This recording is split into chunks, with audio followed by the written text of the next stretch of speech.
Hello, everybody. Welcome back to We Are the Machine, where we dig into the week's wildest, weirdest, and most important stories about AI as it collides with the arts and culture. If you're a musician, filmmaker, writer, or just someone who loves a good cultural plot twist, this is your newsfeed in spoken form.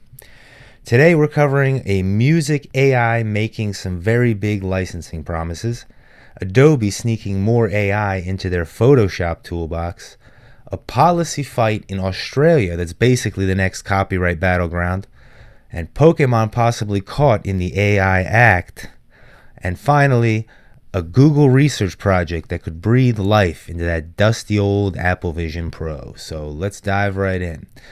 So our first headline is 11 Labs wants to be the Spotify of AI music. All right. 11 Labs, if you're unaware, they are a text-to-voice and now are text-to-voice generator and other things as well. You probably know them for, their eerily realistic AI voices, well known. They've gone full band geek and dropped 11 Music, a text-to-song generator that spits out full tracks with vocals and instrumentation. And the kicker is they say that some of it is actually cleared for commercial use. So if you've been following the AI music scene for what it's worth, you know companies like Suno and Udio have been kind of the hot kids at the party. I've played with Suno a good bit, and it is definitely a quality platform.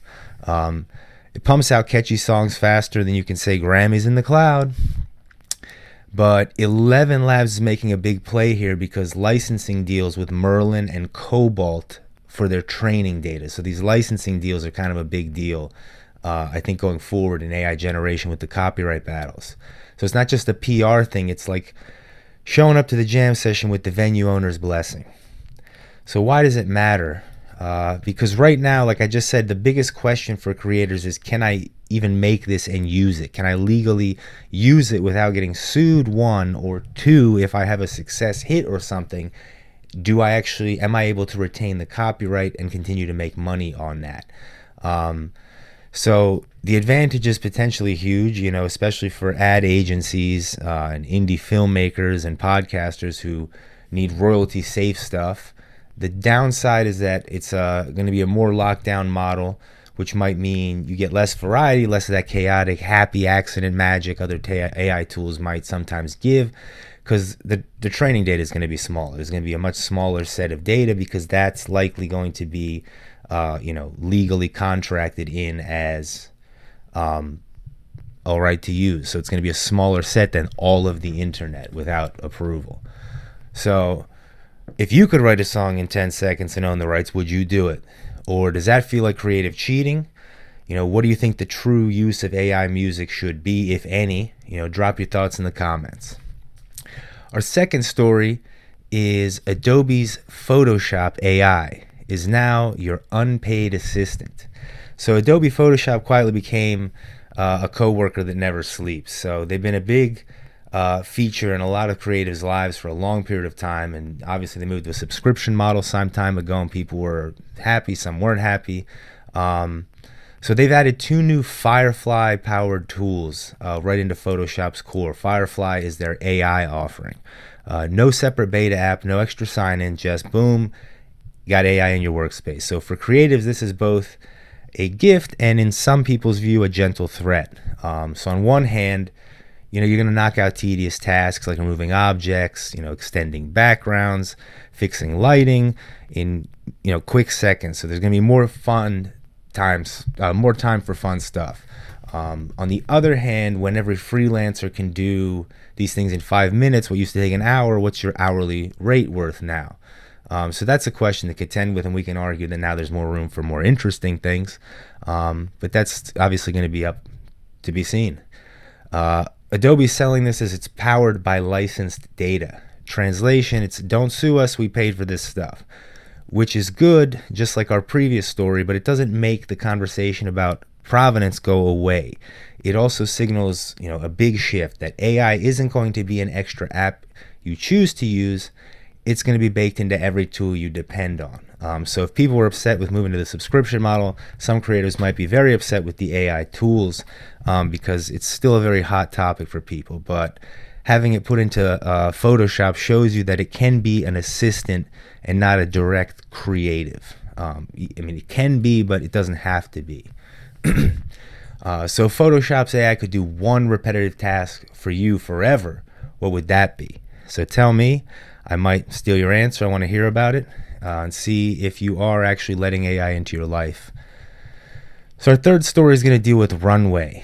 Runway turns speed into a superpower. So for video creators, this is the one for you. So Runway is obviously a famous text-to-video and other things to video AI generator, and it has just recently rolled out its Gen 4 image turbo to its API.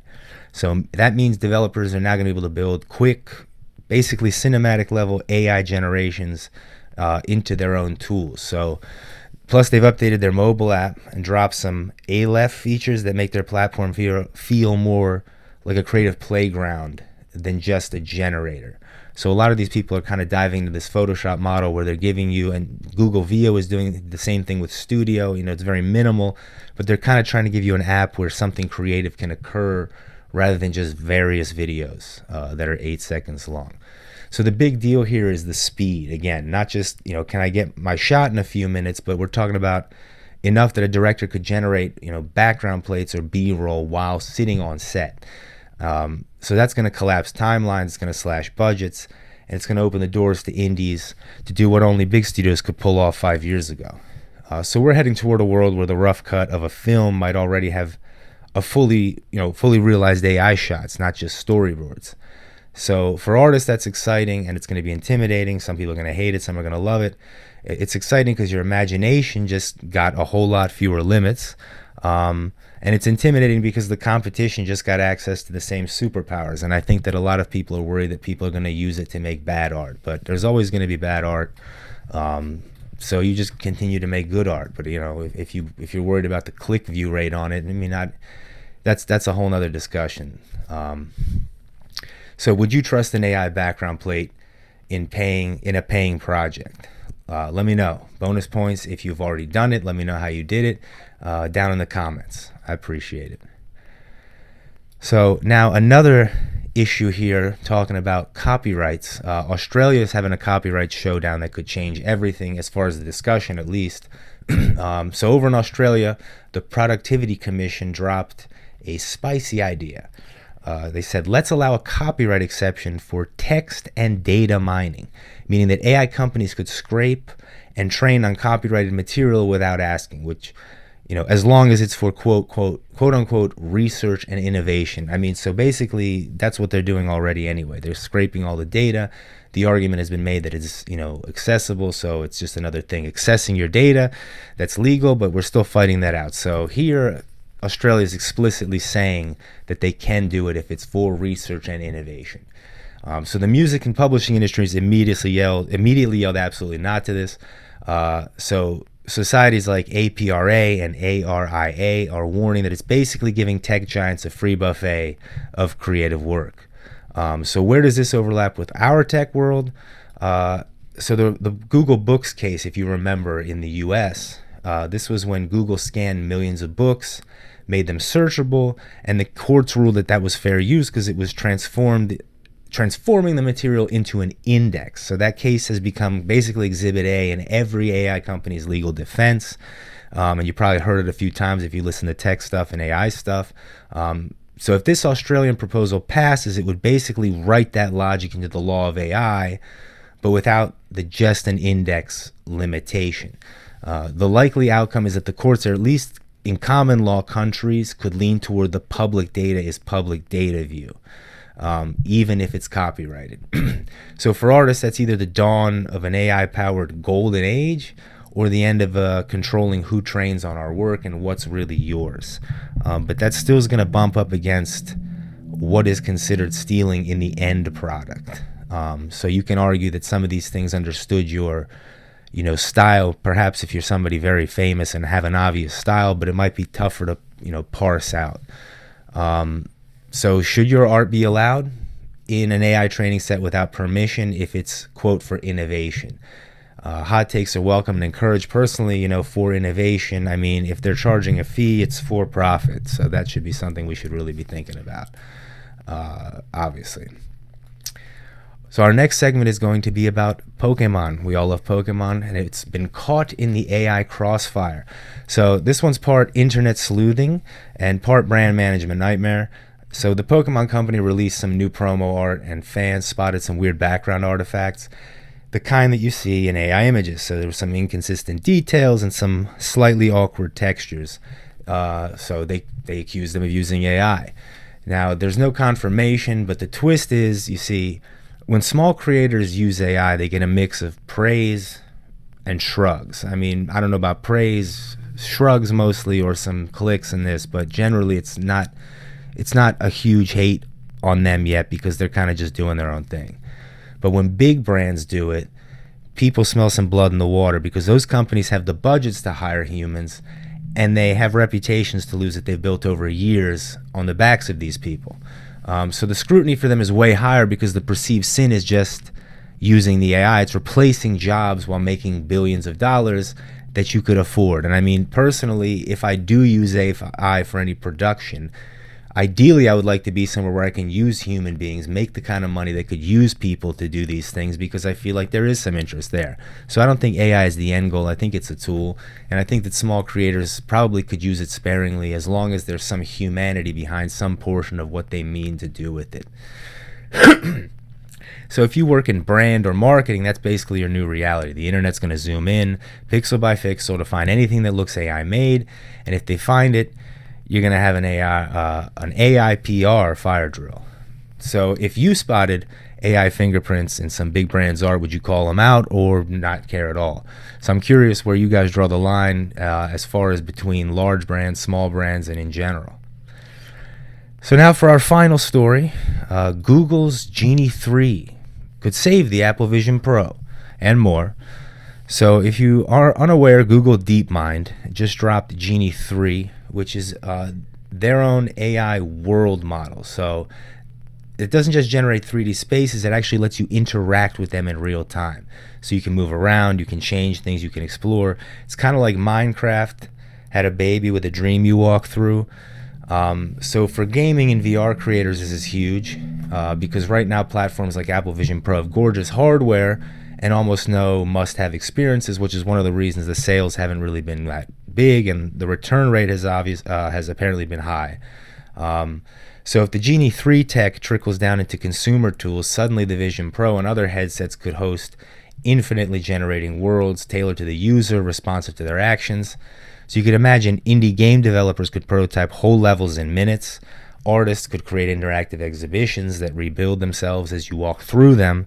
And then VR storyteller building scenes that could change based on your choices, like a Goosebumps book where you choose which one to go to, but it'd be in real life. So if you haven't seen it, go take a look. Obviously, these are just videos, and so they show the best ones, but the ones they showed are cool.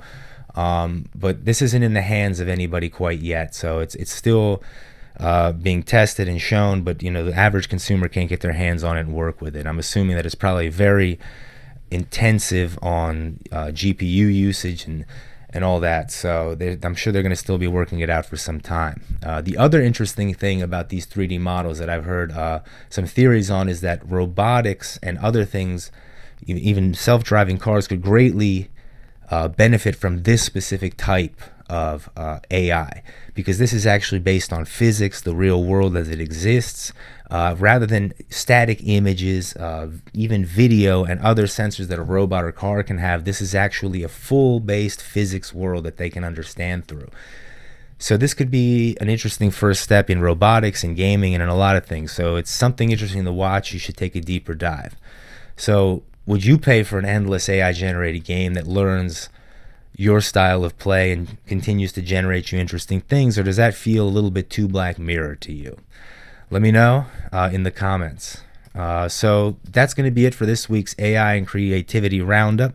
Remember, these tools aren't just tech updates, they're the new paintbrushes, cameras, and instruments, and how we choose to use them will shape the next decade of art or not use them.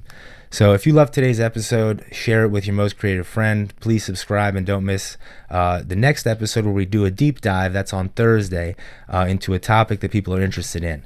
So we're going to do this every Tuesday and Thursday. Tuesday is going to be the weekly update. The Thursday is going to be the deep dive. So I hope you join us for both of those things. I appreciate it. Thanks very much. Thanks for listening to We Are the Machine, brought to you by the Riff Fitters. That was your weekly news update at the intersection of AI and the arts. You'll find it here every Tuesday. And come back every Thursday when we cover a topic that matters to our creative community by taking a deeper and focused dive. You are listening to Send It On Back, an original song by That Great State, as covered by The Machines. All my hearts I see now.